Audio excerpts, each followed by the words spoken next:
mean, I know the toes are down there. I can see them, but I can't quite get to them. So if they were in trouble, I wouldn't be able to get down and rescue my toes.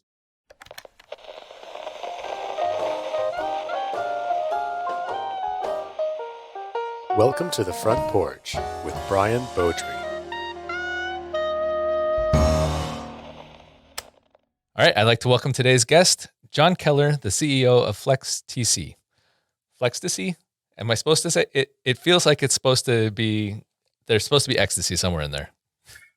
You know, the vagueness and the fun that goes with ecstasy is kind of hand in hand in that way. So yeah, we however you say it, we've been called worse. Okay. All right, let's start with the basic questions. Who are you? Where are you from? And what is the best birthday present you've ever received? My name's John Keller. I was born in Toledo, Ohio. Went to Central Catholic High School and then went to the University of North Carolina for undergrad. When my best birthday present ever was a baseball. It was my first birthday, and my dad was a baseball player and all that. So lots of photos of the baseball and I've been all about sports and throwing or catching something ever since. So it's been kind of the North Star for me for my life was that first present.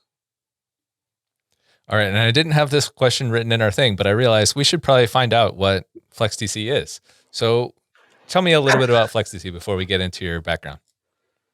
FlexTC is a service business. We are a business that has a lot of assets, and those assets primarily are clear span tent structures. We have flooring, we have some other ancillary equipment to go around it, but we're a service company that builds a facility solution for the client, and primarily in the emergency spaces. We've tended to do a lot in the semi-permanent. So we have a lot of expertise that we've developed in doing longer term temporary solutions. And so these days, we do a lot of work also with steel frame and fabric, and in addition, our flex units, which are a knockdown container style cabin with modular wall systems and fit out to the customer specification. So service company with a lot of assets, inventory on hand, and then when it's applicable, we find production or procure systems to meet the client's need for that project. All right, and let's pretend I know what semi-permanent means, but tell my friends who are watching, what does semi-permanent mean? So for us, it's a really good question because it does vary, and it varies in a couple different ways. Obviously, one is temporally. So how long is it going to be somewhere? And sometimes that's the easiest way to define it. We look at that somewhere in the term of being planned to be there for longer than 6 months. And at that point, a lot of the other factor that comes into play about whether it's, semi-permanent, is how you fit it out. So do we do a lot more insulation? Do we do other things that prepare the structure of the solution to be able to be more efficient for longer term use and things along those lines? Things that aren't part of the natural set of a clear span structure or part of that natural kit in that sense. So those are the kind of the ways that we look at it. There's plenty of times when we put a standard product or build a standard solution and the project or the contract gets extended and that's great. And so that screws up both definitions, I suppose. I was going to say, do you start investing or do you suggest that they, go into more of that insulation type stuff? It's like, do we need to, once something moves from a not semi-permanent state to like a semi-permanent state, do you say like, okay, but like we kind of gave you this with the idea that it was only going to be this long. If you want it to be for longer, then we should probably do some other stuff. So you're right, but it one of the reasons that we've found some success in the industry is that clients don't always have the leisure of additional time for extra analysis. They don't know how long they need it necessarily. There's other things that happen along the way, and so working with imperfect information, we try to be able to support the client and help discern what the client's real needs are and give them the most efficient solution possible. And it's always got to be in some kind of a hurry. There's almost always a guarantee that it has to be removed. They tend to want to have us do things for them, in the sense of integrating other parts of the solution, if that includes, power, light, distribution, furniture, or whatever. Um, and sometimes they need the flexibility of being able to change things. And finally, the last one, and probably the most obvious, is that it's going to be some kind of a rental instead of a big capital expense. And so those are the characteristics.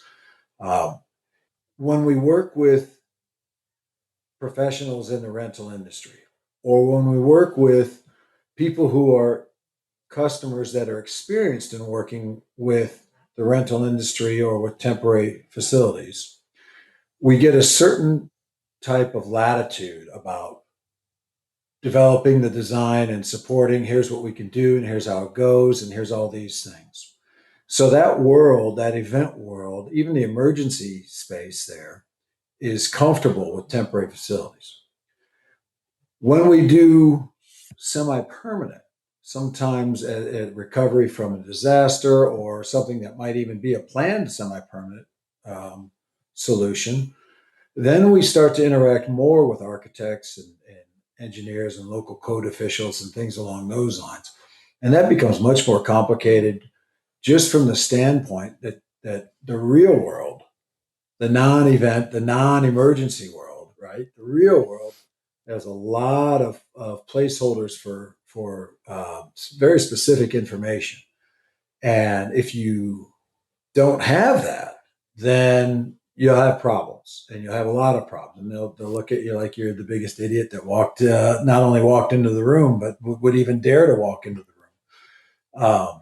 And so there's a big difference in temporary to semi-permanent from the standpoint of understanding both worlds in that sense. And I don't even remember what your question was at this point. But it just I was going to say, I'm glad that you have to deal with this because, yeah, that sounds exhausting and tiring to me. So I can see why people would go to you and be like, look, you figure out the differences between this stuff. I can tell you, I do we not want to paid our deal with the temporary. tuition many times over. There's no free education. Yep. Okay, now let's go back into your history. What did you want to be when you were a kid, whenever you first remember having the answer to the thing all adults ask kids, which is, what do you want to be when you grow up? I always wanted to be some kind of an athlete. I just love to play games, I was going to and say, it checks out with the baseball story. it really does. I mean, and football, basketball, baseball, everything, and actively involved in different sports throughout, even today. So it's to me that's just always been kind of the pinnacle of it. I grew up at a time when as a Cincinnati Reds fan and in Ohio, and the Big Red Machine was, my childhood hero was Pete Rose. The best thing you could ever call somebody was Charlie Hustle. Every team I was on, every sport growing up, they always had a Charlie Hustle award, even if it was basketball, even if it was football or anything like that. So, Yeah. so yeah, I wanted to be some kind of ball player for sure. Okay. And I mean, I also wanted to be a ball player growing up. My dream kind of ended about that middle school range. How far along did you get before you were like, maybe I should look at some other things? I made it a little bit further than that. I think I had the blessing of a little bit more size than most. So I ended up playing football in college, and I got involved in another sport after college, playing a sport called team handball, which I became a professional amateur, and we ended up getting to play in the Olympics actually in 1996. So it was so sports carried me through an awful long way. Okay, so I've heard of team handball. I've seen it. I think I want to say like 2004 Olympics or something. But I've never seen like an organized game of it anywhere in America. So how on earth do you go from playing football, which I think everyone in America has at least heard of or had some interaction with, to team handball? How did that happen? Well, football to handball, it was one extreme to the other, right? So, no, there used to be a program that the Olympic Committee had hosted called the U.S. Olympic Festival. And they would split the country north, south, east, and west and have four teams. And it would be an Olympic style competition that was as much for development of athletes and players in all the different Olympic sports. And so that also beget a recruiting capability for each of the sports. We know the major sports in the Olympics. I mean, those athletes are household names. Those budgets are tremendous, and the amount of pride that they elicit by winning on the world stage like this is just amazing. Uh, but there's a lot of Olympic sports, and team handball being one of them.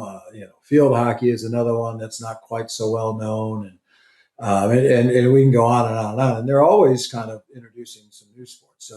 So for a sport like team handball, the Olympic Festival was a good platform to reach different parts of the country, try to identify new athletes and bring athletes into the sport. Team handball, in particular, has guys that are the most successful that are in their mid, probably even the late 20s and early 30s. So a little bit similar to what we see these days in the NBA, where you see guys who really mature men with strength and a lot of experience and things along those lines.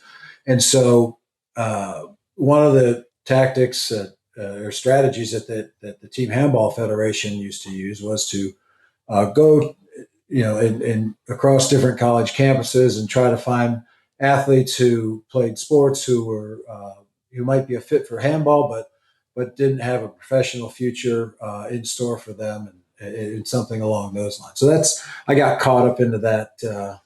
I was the dolphin that got caught in that tuna net. So So you had decided at that point that you were not going to go into the NFL, but this was an opportunity to, possibly go to the Olympics, which seems like if you grew up in sports, that would be appealing. it was a real head scratcher for me because again, I was football, baseball, basketball, and I never really thought about the Olympics from that standpoint. And when I got connected into this with team handball, and one of the things that they kind of threw out there was, "Hey, you got a chance to be in the Olympics." Oh wow, never thought about that. So okay, Yeah. and so it was for me it was just a fortunate time. I think there was a lot of rebuilding after the '88 games, and the Team Handball Federation had kind of cohorts of guys, and so I came in with kind of a new class that was guys that were my age, and there were probably about five of us, six of us that were in that kind of, and we became a bit of a core group. So it was really fortunate. Guys who were good athletes, more basketball players. I was the only guy with a football background, and it was again just a funny opportunity that presented itself, and I was willing to think different and kind of go in that direction, kind of like the rental industry. Yeah, I was gonna say I want to ask you more about this, but let's get back into like more businessy type career type stuff, and we'll talk more Olympics later. Um, so what are you doing professionally? I know team handball probably doesn't pay the bills here in the U.S. anyway. So what are you doing out of college? So literally, I finished my last year of eligibility, and I was redshirted as a freshman. So I stayed one more semester. So I ended up being a December graduate at North Carolina in 1988. And we were, I was literally interviewing with companies. I was working out for different pro teams. I was tending bar at a famous place in Chapel Hill called Four Corners. And again, kind of, we had a new coach my senior year, so we had we kicked off Mac Brown's tenure in Chapel Hill. He recently achieved a milestone of winning 100 games at both Texas and North Carolina, and I was there for the first one in North Carolina. Sadly, that was the only one we won in 1988. So I have to try to remember the positive and not I was focus going to say, on just negative. maybe leave it at we win the first one. That's right. Football is a whole lot of fun to play, but when you're 1-10, you feel the aches and pains a little bit more than if you're 10-1. I think so. So yeah, I was just preparing and didn't know which direction and had an open mind. Okay, so but what did you take on once you're done with school? Like you have all these different experiences. Obviously, in the background, you kind of have this team handball thing going on. But is it a case of you have a plan, or it's just a case, or are you just kind of trying to figure out your next step and just trying to, I guess, live to the next paycheck type deal? Okay, so once I got involved with team handball, there was an opportunity to go and prepare and train as a camp for for the Olympic Festival because I was going to be on the South team, and the coach of the South team invited us to a camp in Colorado Springs, so we got to go to the Olympic Training Center there. And the federation had hired a new national team coach, a guy from Czechoslovakia, who was a member of the All World team in 1969, and just amazing things that I had no idea about. So that was supposed to be a 6 week camp and training for the Olympic Festival and everything else, and again, just different opportunities kind of popped up. We had an opportunity to try out and for the national team and to became a member of the national training team and we had an opportunity to travel to Mexico to play some matches down there and a couple other things. So what was supposed to be a 6 week camp and defined period ended up being 6 months. I was still paying rent at the for the house in Chapel Hill, and before it was 6 months before I was able to get back to Chapel Hill to even move my stuff out of there and move to Colorado full time. Um, in those early days, it was all in, like any young person coming out of school.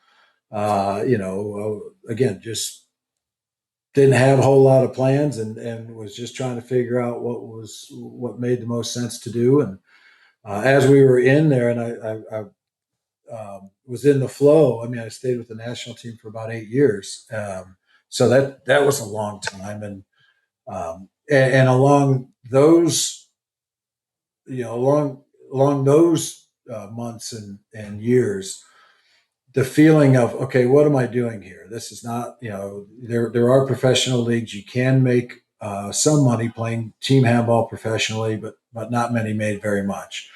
I went to school at University of Colorado in Colorado Springs. I started taking some master's classes there in public administration. I worked in some different restaurants and bars and things along those lines. I worked for Coca-Cola distributing company out there. So working in between and around practices and things. It was again, all about just kind of hustling and all that. And these were the end of, this was 1989, 1990, even 91. And then I moved to Atlanta. So I moved to Atlanta on January 1st, 1992. Okay. Yeah, I used to work in the Arena Football League, and it's like I'm very familiar with the like you're trying to hold on, you're having this thing that's like your passion, but also you're just doing things to get by for so long. It was, on one hand, thank God we didn't have iPhones and screens that were so developed like this, because I think we would have successfully turned our brains to mush. We we read a lot of books. We traveled around a lot. We had the it was not glamorous by any stretch. We were traveling across Eastern Europe and bouncing around in 30 or 40-year-old buses, and it was funny story. We I got to go to Iceland 5 different times. I mean, very few people get to do that, but back then we would fly Iceland Air, and stop off in Iceland and play team handball against some of the different club teams and train there, and stayed in Iceland on the way to Europe to train. So it was a kind of a funny situation in that. Just again, uh, opportunity presented itself. Our coach and federation recognized, hey, here's a good economic opportunity for us to save some money and get some more experience, and it worked out. And it was the land of fire and ice, which had a new eruption, I guess, yesterday. So spewing a lot of lava everywhere. All right, nice. Well, hmm, my parents are headed there in a couple of weeks. That should be interesting for them. Oh, Okay, so you've moved to Atlanta. I assume this is around the point where you're getting your MBA. You're finishing that up from Emory, or no, not yet. no? Gosh, Yeah, what's going on? no. So I was still. When I moved to Atlanta, I had a job, an internship, and a job with the championship group, and some partners. It was a sports marketing company, and um, you know, even some leading players in the industry, were the partners of that firm, and there was a opportunity for me to come in there and get some experience and work there. And that, again, it didn't pay very much, but it was a great opportunity for me. And so I worked with some different folks in the restaurant and the bars and things as well.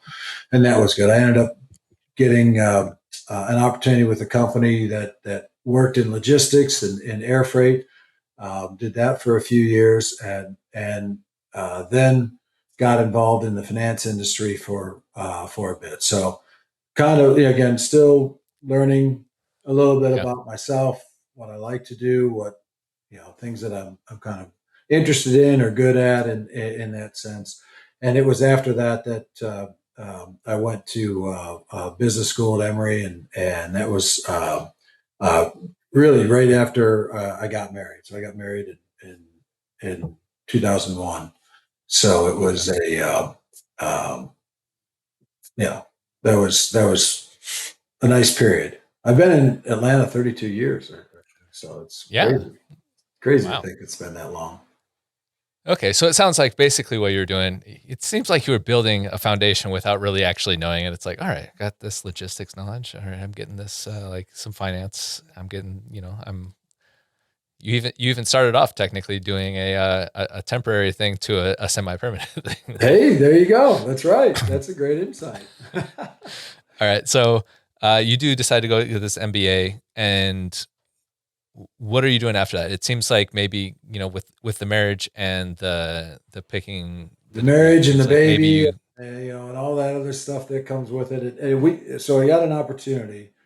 Um, back then, uh, Lowesberger de Boer was just de Boer back then, and they had established an office in Atlanta to do the overlay for the Olympics. And so I had an opportunity after finishing business school to go and help to support them, as back then it was DeBoer USA, and how they were operating and trying to make more awareness and develop business for them. And so that opportunity turned into a chance where we had a chance to literally take over DeBoer USA, and that was really the start in the industry for me. Was back in 2000, in the fall of 2002, um, and it was and that's where it was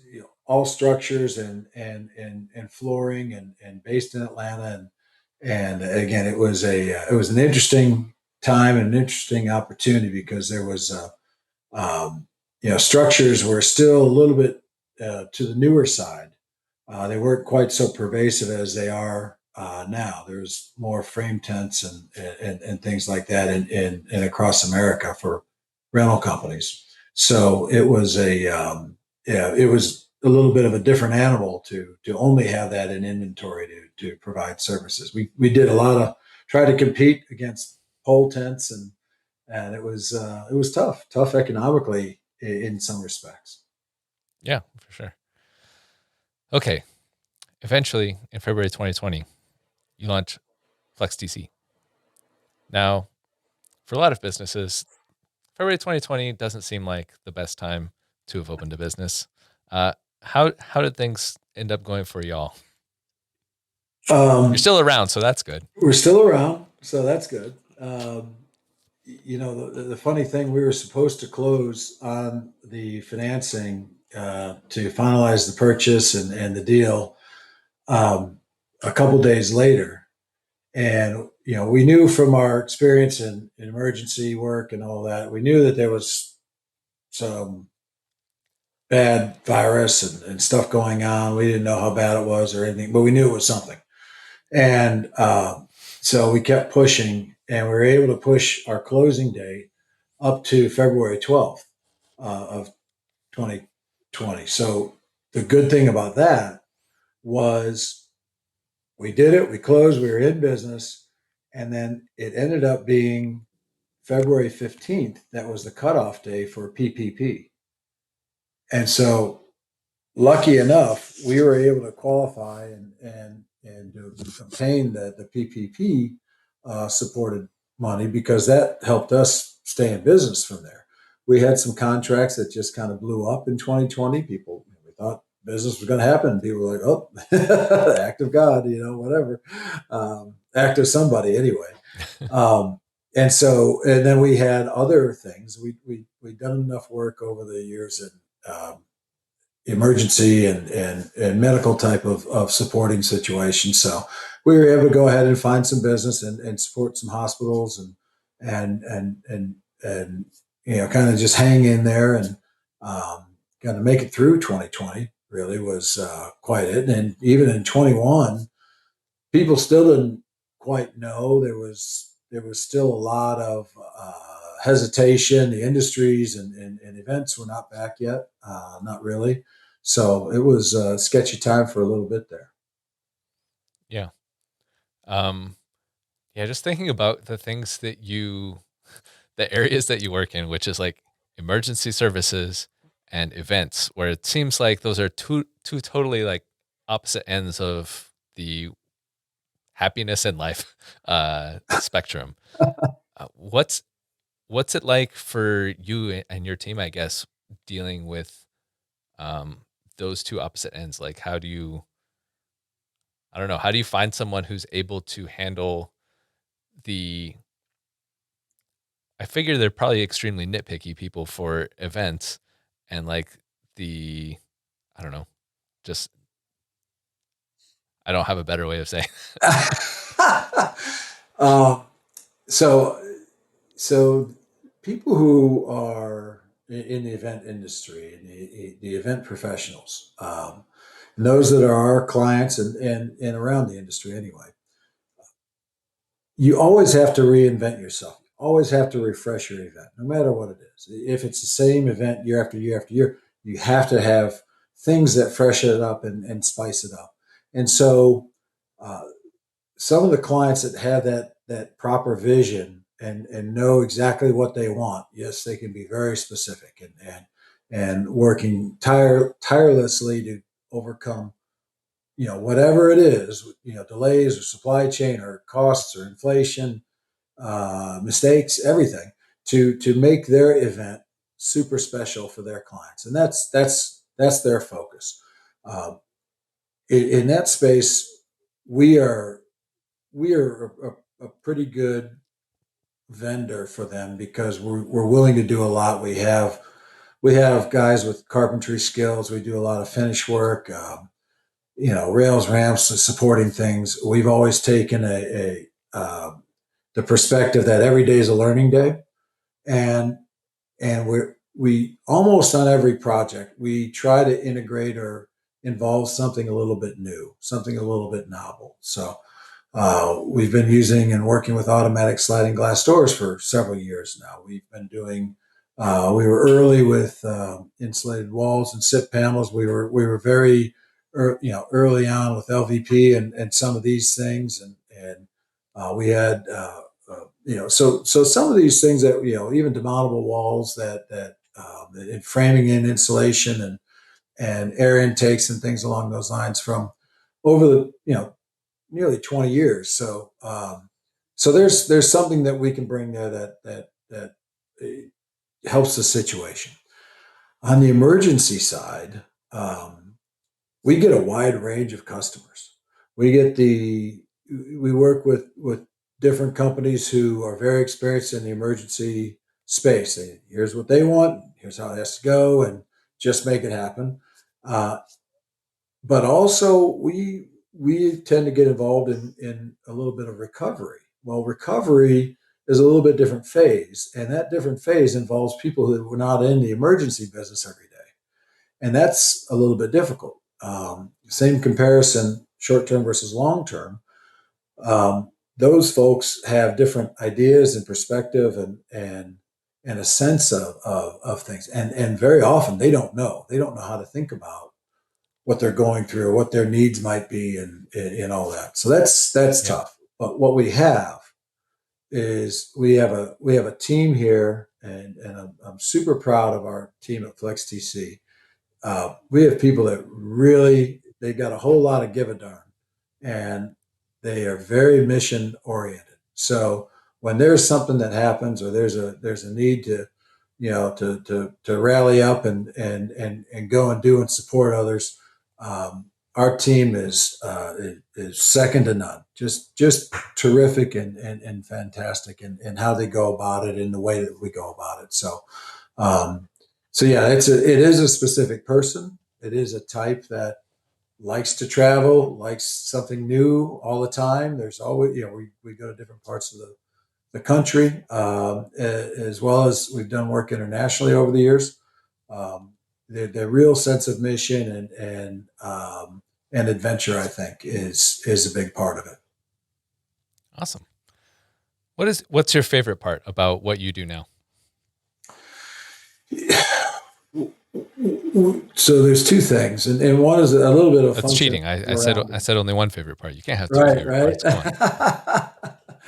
Come on. We're supporting people, and so that's the underlying premise.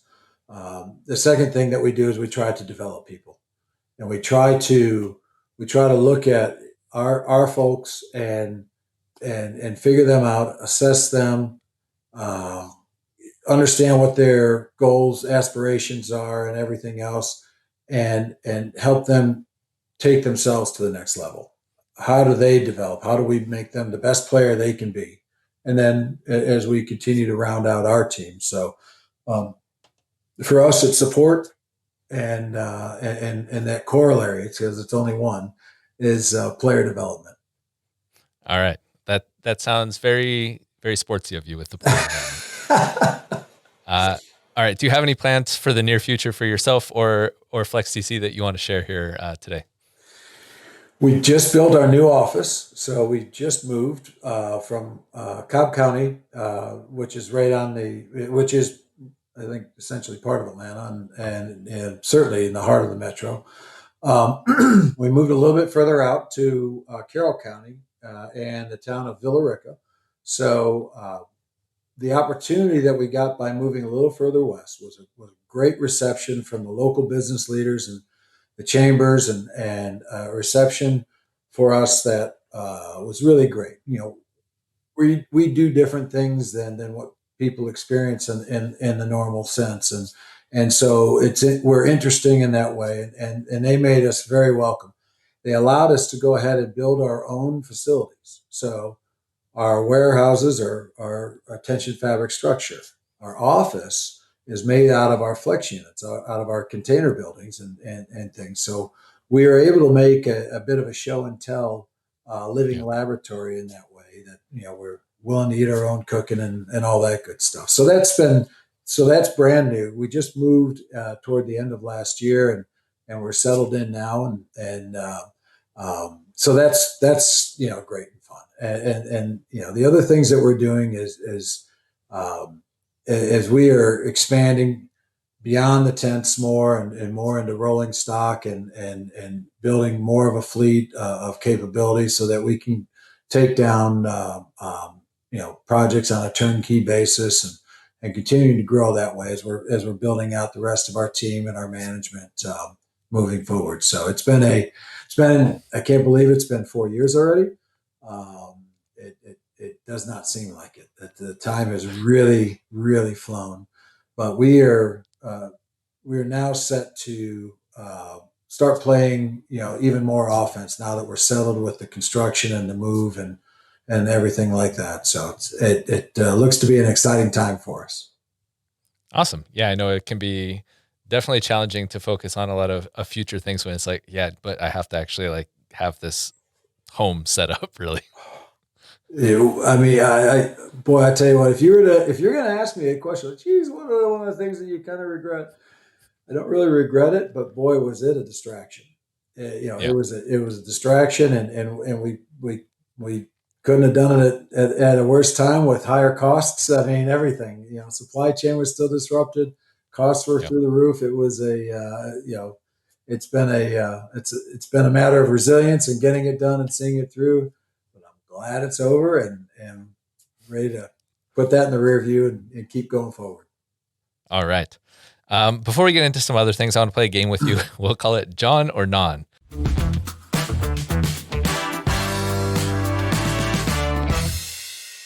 If you agree with the statement or it's true, say John. If you disagree with it or it's not true, say Non. And then I'm going to need a reason for each of these. I did change the first question for you after sharing it with you, so you get a surprise to start with. John or Non, you sometimes cry at movies. Non. Non. There's I'm not a crier. Okay, there's nothing that gets to you. I feel like as a baseball guy, you'd get hit with what was Field of Dreams. I feel like that should hit you. That's a good one. I was actually in school at Carolina when they were shooting Bull Durham. Mhm. And so, even then, some of the members of the cast and Kevin Costner himself would come out into Chapel Hill and go to, there was a great bar back then called Colonel Chutney's, and it was a awesome place with trees and courtyard and all that. And it was just a great place to go and to hang out and have, and so there was a lot going on. And some of my buddies who were baseball players at Carolina were all in the movies and things like that. So so that was a funny thing. So if there's something that makes me almost cry, it might be Bull Durham in that sense, just Okay. from a sentimentality standpoint. All right. John or Non, you've cheated at a board game. Never. No. None. All right. I don't think we really need a description or an explanation for that one. John or Non, you've told an outrageous lie to a child. Oh, of course, yes. Do you have a greatest one that people that not everyone has, but that you can remember? I don't really have a running thing because the kids get a little bit older and they remember. Yeah. Second or third time, they're like, "Hey, wait a minute," All right. John or Non, your favorite fast food fries are from McDonald's. John. All right. Yeah, nobody's come close to McDonald's yet, I don't believe. I was going to say I'm doing the polling because supposedly they're the most popular one, and according to my polling, that seems to be holding true. So another factor around the edges here is McDonald's was provided and had a couple locations inside the Athlete Village during the '96 games. So we were able to go and at that time just walk right up and get free McDonald's anytime we wanted to. So plenty of plenty of McFries and McDouble cheeseburgers or quarter pounders and all that good stuff. It was the good old days when you could afford, metabolically you could afford to do Yeah. something like that. I was going to say, now there's a perk they don't tell you about too often. Right. All right. That was a surprise. It was a good surprise. Yeah. All right. Last one, John or non, you have an embarrassing nickname or a nickname that you hate. I have a kind of a boring nickname. It was always just, people would call me JK in college, and that kind of stuck for a bit here when I ended up here through handball in Atlanta and all that stuff. So I really don't have one that's a bad name. So that's a non Okay. nickname. All right. Let's take a quick little break, and we'll go to the next section a little bit. We'll go back into your Olympian days.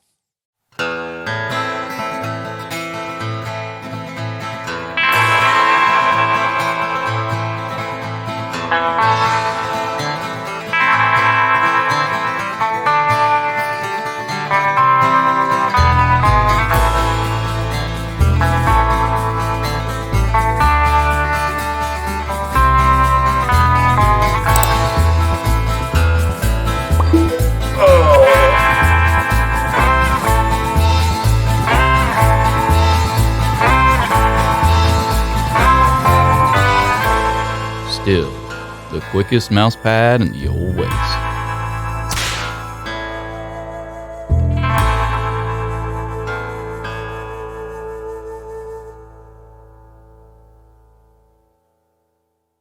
You were telling me before the show that when you first got into this industry, you underestimated the value of your rental peers. What did you mean by that? So, being brand new to the industry, we really didn't know how to think about it in some ways.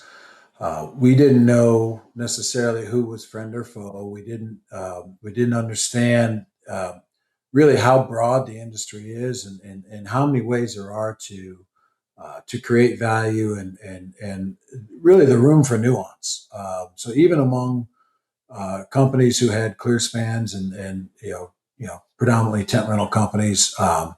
So that was a funny situation in those days. Quickly, we learned you better understand some of the other disciplines that relate to the tents, because if you don't, you're not going to provide the service that the client is looking for. The client, very often doesn't want, they want a solution they can use. They don't want something that's not. They don't want a hot tent with hard walls. They would like it to be conditioned. If they need that, then they'd rather not have to do that themselves. They'd rather have us do that.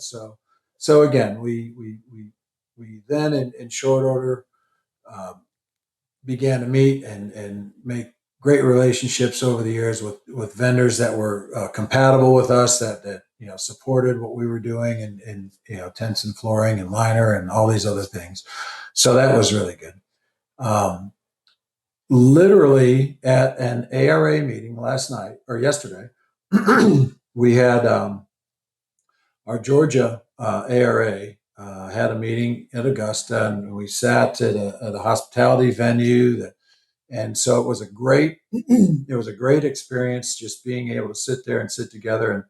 And one of the topics at lunch, with just four of us, was literally, isn't this a great industry that we're in? This rental business. We had a guy with small tools and equipment rental. We had an insurance purveyor and a party rental guy and myself, and it was a funny thing. And the party rental guy is the owner of Classic Tents and Events here, Steven Eisenstein, who's a great guy and was recently awarded a humanitarian award for being a great guy. And he and I looked at each other and we just agreed. We're like, we should have got in this business sooner. We wish we'd have got in this business even sooner than we did. And because it is interesting, it is fun. there's rarely ever a dull moment, and there's always something to do to support or help somebody out. So yeah, it's the value of the relationships and the peers and working together, and there's still projects that we might overlap in or something like that and compete a little bit, but I think it's friendly and healthy in those ways, and we all know that we represent the industry, and the industry should be seen by customers and the general public and everybody in a good light. And so there's a lot of focus on safety. There's a lot of focus on process and being professional. And again, those peer relationships these days are tremendously valuable for that. Yeah, I was going to say, how long did it take you to develop that? Because I can understand, obviously, when you're starting out something new, you want to play it a little close to the vest. You want to like be like, all right, let's make this on our own, because anyone, when you're starting off, you feel like you're in a little weak position there, and it's like, all right, well, let's build up our strength before we start going to these people. Otherwise, they'll stamp us out. Brian, that's another great observation. You're right. It does come from weakness, that insular characteristic, just not knowing anything, not knowing anybody. And so you're right. And I would dare say that, we have comfort now. I wouldn't say that we're strong. I mean, Yeah. there's a lot of people who've done, very well and built very, very strong, powerful companies. So, but there's room for comfort. We have a bit of competence about us. We know how things need to go and to go well for the client. And so, we're pretty comfortable in our own skin and in our own capabilities. So it's something that, it always helps to buy drinks at a bar. Well, that's a good way to get to know people and at least to get them to say hi to you or say thanks. But otherwise, I think the other thing is people can come and go in every industry and every business. But this industry is a little bit unique. And when you really engage in this industry, it gets in your blood, and then there's no getting it out. And I don't know how many industries are like that. I don't think there really are. I think this rental business and is really something unique and its own blessing that we're able to do this for a living. Yeah, I think I would say a lot of it probably comes from just that attitude that you were mentioning earlier about how everyone feels kind of a responsibility to the industry itself, because it's like, all right, if we represent the industry badly, that kind of harms everyone. And I do think it's definitely the most cooperative industry that I've worked in anyway. Yeah. It's funny to see a tent that blows away on the internet or something like that, but it's really not that funny. Yeah. It's just like, oh my God, geez, I can't believe that happened. How unlucky, how we had in Hurricane Charlie, we had a jumbo down in Orlando that got cut in half by a tornado that was spawned off Hurricane Charlie. It was the darndest thing, that was 2004, almost 20 years ago. That was the darndest thing I'd ever seen. Two halves of the tent still standing, and just a 20-meter swath just completely destroyed right through the middle of it. Yeah, that's a tough one to prepare for. There's not a whole lot of there's nothing you can do there. Here's how you prepare for a tornado inside a hurricane. Right. It's like, well, no one should be near that, hopefully. Yeah, it didn't matter. Nobody asked the wind rating before that tornado came through, right? Yeah. All right. Let's talk a little bit more about your Olympic experience. So if you went in 96, then you were in Atlanta, which you already lived in. So like, do you feel it feels like you kind of got cheated out of a trip there? Well, we so the sad story is in the 91 Pan Am Games down in Cuba, we had a pretty good tournament, and we had, but we blew a match against our old friends and neighborly nemesis, the Canadians, and there was, I don't recall ever losing to them other than that, but we literally lost to them, and that put us in a tiebreaker with Brazil to go to the '92 games in Barcelona, and we lost like a fifth level tiebreaker. So Ugh. so yeah, the sad story there. Yeah. So moving to so that was in '91, and the Olympic Committee allowed us to stay because we were in residence at the Olympic Training Center in Colorado Springs. So they let us stay, but only until December 31st of 1991. Then we had to leave because we didn't qualify. They had to make Yeah. room for athletes who were coming in and to live and train and prepare for the games. So that's, why did I move to Atlanta on January 1st of 1992? Because they kicked me out of Colorado. All right. That explains it. Yeah, so the rest of the story, right? Yeah, the Olympics were living in Atlanta during that time and leading up to those '96 games. Atlanta was a magical place back then. It was really fun. Lots of things and vibrancy and growth, and Atlanta felt itself growing onto the world stage and um, leading in many respects and in a lot of ways. So Atlanta's home to some of the best companies in the world, and so there was a lot of energy in and around Atlanta in those early and mid '90s, and even shortly after the games for a few years and all. So it was so.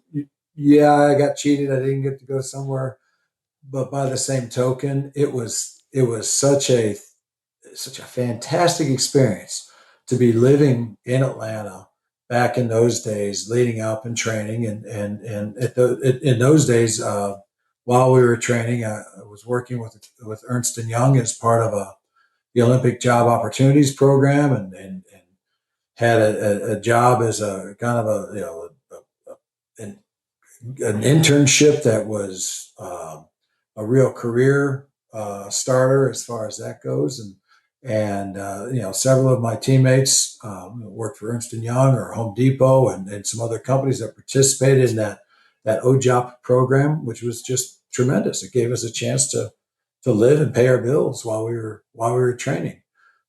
Yeah.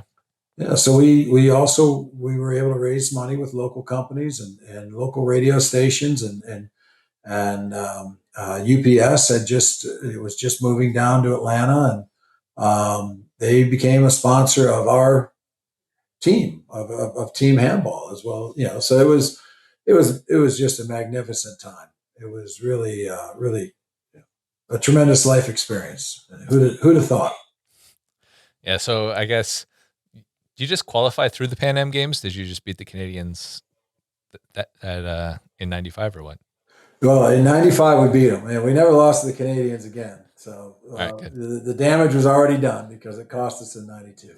But when you have in the way the Olympics work is when you're the host nation, your team sports are always allowed into to the competition. So That's right. individual athletes and individual sports still have to qualify, I believe. But those rules modify as well. All right. So how was your Olympic experience once you got there? It was really interesting. There was again, the radio station back then in Atlanta was WNNX, actually 99X, and there was a morning show with Barnes, Leslie, and Jimmy, and they've actually kind of brought that back in the last year with Barnes and Leslie. Leslie went on to be a big executive with MTV and transformed MTV in so many ways. But they gave me a cell phone, and I was instructed to carry that cell phone, and just when I saw something interesting, call and do some call-ins and things. It was its own little giggle in that way. So yeah, the Olympic experience was interesting. It was amazing. People from all over, and again, it was hot that summer. Um, again, just an amazing time, an amazing thrill. Okay, but now let's get down to the scores. Did you get any wins? We did. We All right, actually good. finished ninth. We Okay. yep, Hey, top and 10. so that was good. And even the ninth place match, we won on a like a in team handball. You can have a minor foul, and if we're attacking, and the defense commits a minor foul, then we get to put the ball in play from the 9 meter line. Okay. So the 9 meters is 30 feet, so 30 feet from the goal. Well, there was a whistle at the end of the game as time was expiring, and the whistle it was the foul, and so we got to play the ball with one last play, and literally our coach, who was a West Point graduate, drew it up, and one of my teammates, Dave DeGraff, 6'8", maybe 6'9". And we all pretended to hold the ball. We all kind of dove this way and that way and everything. And Dave dove and shot and scored, and that was the winning goal of the match. And so that was just amazing. That was our I was second going to say win, that and that was the most wins that any American team had ever had in the Olympics. So it was extra fun for us in that way too. So yeah. it sounds like a heck of a way to close it there. It was, yeah. We knew we were out of the medal contention, right? Yeah. So, Oh, hey, as long as you close, only so many teams get to close with a win. So that's right. Yeah, that's yeah. exactly right. So we were fortunate. All right. We've talked a lot about the past. What's something that excites you about the future? I think um, that, there's a recognition these days that temporary facilities are more viable. There's a not too many years ago, uh, the common sense would be somebody would just go ahead and a mile down the road and save $1 a foot for the dirt that they would buy, and they'd throw up a red iron building, and and land was in a way, land wasn't really valued that much. So you just throw up another red iron building, and it would go, and everything else.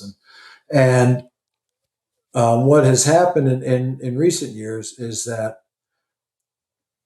from the inflation in the land prices, for the disruption of the supply chain, for the lack of availability of trades, has created more of an atmosphere and a willingness for the more of the real world to consider modular construction, pre-engineered modular building systems. So for us, with our tent structures, with our flex container buildings, even steel and fabric structures, or we've used modular assemblies, integrated into modular assemblies to make a solution for a client with temporary jails. Things along those lines is even more acceptable these days. So the result is the temporary and rental and modular industries are in the middle of a growth period. And the growth is very dynamic these days because there's fresh capital and need coming in from the real world. Thought about it before, and now you can wait 3 years to get your 4 years or 5 years to get your hospital built, or um, you can hire a modular company, and there's probably a handful of them that are qualified to do a full turnkey, state of the art hospital, and they're making it in less than half the time, and deploying it and installing it on site. Brian, it's amazing. it's amazing the precision that goes in to our industries rather than and just using stick built models. The thought of how are we going to integrate this? How are we going to insulate this? Utilizing more modern materials and things with better thermal and acoustic properties and strength, as a matter of fact, too. So it is a tremendously dynamic time for the rental industry, for modular construction, which we feel like we're living equally in both worlds in that sense. Yeah, I was going to say I've definitely seen a lot of those types of things in my LinkedIn feed anyway, where it has like there's just so much like engineering that's pre-done, and it seems, oh wow, that looks really efficient whenever you distill it down into a little video. It's and by working with steel and as well as working with aluminum in systems, I mean, we can see the differences in manufacturing and again, design and precision and everything along those lines. And a tip of the hat to DeBoer. Um, we love the old DeBoer stuff. I mean, it's great. It goes together well. It holds up. It's durable and the quality of it enables us to operate with great efficiency. And again, at the end of the day, we're an operating company, and so how much time it takes us to do things or store things or clean and maintain things, and the durability of it is a big factor for us. So um, there's and I only see you know so the precision, the thought, the intention that's in it, and now that's being applied as well to containers. The reason we call our flex units is because when we started working with them 20 years ago, uh, they were cabins in Europe, but we started calling them flex units because it was a good marketing name, and nobody wanted to talk about a container building. Well, now Yeah. containers have become a little bit trendy, and so now you can call it a container building. But we went with flex, and it's been great. And it's right, and it is the right kind of terminology. So for us, it's the only exciting things. The challenge for um, trying to make enough adequate and pleasant housing. Housing, if it's in urban areas or on the outskirts, or just trying to achieve affordable housing. So there's all factors with variables of density, affordability, location. So there, even in the aftermath of terrible disasters like in Hawaii or areas that suffer burns or tornadoes and things, more ideas and more capability to provide housing in shorter term and a better quality than was before. So that's something that I think is another dynamic that our industry is going to participate in. All right, let's go ahead and get to the 5 important questions here. 5 important questions. 5 important questions. 5 important questions. Okay. I'm sorry we wasted the rest of the time on unimportant questions, but that's okay. Number I one, didn't what would draw you that say? inference. Number one, what would you say is your greatest success in life? Boy, We like to start with the easy one. the bookkeeper next door married me, 20 almost, 20 plus years ago. And so that's been it so far for sure. And she and our kids, by far best success. All right. What is your greatest fear? Oh, the greatest fear. I feel like I am pretty reasonably fit for my age these days. But I was born in 1965, so I was right on the front edge of Generation X, and so that whole mobility and I want to be doing things all the time and going and all that, and so my fear is right now that I lose some of that. So I'm working hard, but it's not working hard out of a positive thing. It's trying to remove a negative. And so that's I the got you. active one. Yeah, I can understand that. Yeah. All right. If you could tell first day in the rental industry, John, one piece of advice, what would you tell him? I think we already kind of got to this one, but Um, the first thing would be to don't be afraid. Try to find ways to add value, and just go knock on the door and introduce yourself to people in the industry as well. And it's a they'll see through, and they'll see the intention that you have, and when you show up day after day after day, and they then trust that you're reliable. That's the best way to start in the business for sure. yeah, you're in a good place with good people. Don't be afraid. Yeah. What is your most embarrassing moment in the industry? Oh boy. There have been times where I've felt like working with some of the surprises of local inspectors who have kind of taken and they're probably experts at it, but they really taken advantage of an opportunity to really make me feel like an idiot. And so I'm someone who likes to feel competent, and being made to feel completely incompetent, and that's been that probably on a few occasions actually. So that's been difficult. So as a result, we pay attention to all these things, and like I said, we've paid a lot of tuition in trying to work with the real world. So Okay, so it's mostly relating to those local inspections where this person's job is to know this rule book, and your job is sort of to know the rule book, but also you have like a million other things.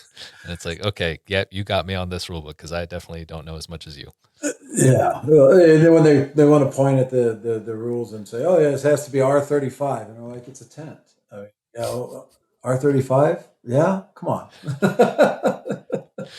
Uh, okay, well, sorry, you've been sentenced to death as now, getting insulted by a local inspector is a capital offense. It's a weird international law. But what is your last meal and why? My last meal. Yeah. Well, it was a Well, spicy. if you get to choose your last meal. Oh, I thought you meant the Uh, last meal I just ate. no, don't tell me the Oh, last okay. meal you just ate. Just, I mean, unless that is the one that you want to go out on, but you're being put to death, so you get a choice of your last meal. What would you like? They put to death. So what's my last meal? Yeah. Assuming it's not my wife putting me to death, then she makes a terrific spicy lasagna, and that would be a good one. And if it was I was, her putting me to death, then maybe I'd pick something different. I was gonna say maybe that gets you out of the death penalty if she just slips in a little like uh, The old Prestone. yeah. It's what Would, focaccia would focaccia would cheese and Prestone cheese or something like that. She can sneak in there. So, yeah, hopefully not. yeah, let's not do that. Would you like any drinks or desserts with this last meal? Oh, I would be. I'm more of a drinker, a cocktail guy than I am a dessert guy. I think so. Very rarely do I have the willpower to turn them away, but All right. Do you have a particular cocktail that would be your drink of choice as you're going out? since if I'd be going, that most definitely would be having a bourbon Manhattan. Um, some of those super good concentrated cherries, probably three, maybe even four, if it's the last time. Yeah. What's the difference? No one's going to be there around. Okay. If you could change one thing about yourself, what would it be? Um, I think I think that the things that I've been able to overcome about myself, my own shortcomings, and all that On one hand, I'd like to change those. So I didn't have those, but I guess that's okay. I'm trying to be. I'm just trying to get better at understanding my kind of my role and my place in things, and it's not easy to do sometimes. It's a funny thing assessing yourself and figuring out exactly where you're at. So at the end of the day, I think um, I would I would I would redo myself in a way that I had more natural flexibility, so that when I get out of sitting for a while or whatever, it's been a long time. I mean, I know the toes are down there, I can see them, but I can't quite get to them. So if they were in trouble, I wouldn't be able to get down and rescue my toes, and I think that kind of flexibility would help if I were able to. All right, that's fair. We could all use a little more flexibility, I think. I changed what is your spirit spice to what is your pet peeve? Because I always had to explain what a spirit spice was. So what's your pet peeve? Whiners. I hate whiners. I hate floppers in sports. I mean, Yeah. it's just, yeah, you can compete. Even if you got to compete tough and rough or something like that, that's fine. But whiners and floppers, without a doubt. Yeah. Play the game, not the ref. Let's go. Come on. Yeah. Tell me a secret about the rental industry, something that not enough people know about. Tremendous hearts. The people of the industry are. The rental industry is not easy. And so you have to know what you're about in that sense. You stand for something. And so, and I think the rental industry is very giving. It's very giving of what it owns and things. And we talk about that. We try to help out all the time with different organizations and things. And if we own something, yeah, we can discount it to zero. Yeah. But we appreciate if they'll allow us to cover our variable costs, like pay the guys and the truck Yeah. and things like that. So, but yeah, the rental industry is full of very, very good hearted people and people who know what it is to work. Thank you, John, for chatting today. Brian, I appreciate it, and yeah, it's been interesting, and I appreciate you having taking the time for us and kind of digging in. You stretched me a little bit trying to remember things about team handball that I hadn't thought about in a minute, and but it's been a great time. Thank you very much. Thank you. This was the first time I got to talk to an Olympian for this, so thank you for the experience, and I appreciate you taking the time. Hot diggity. Thank you. All right.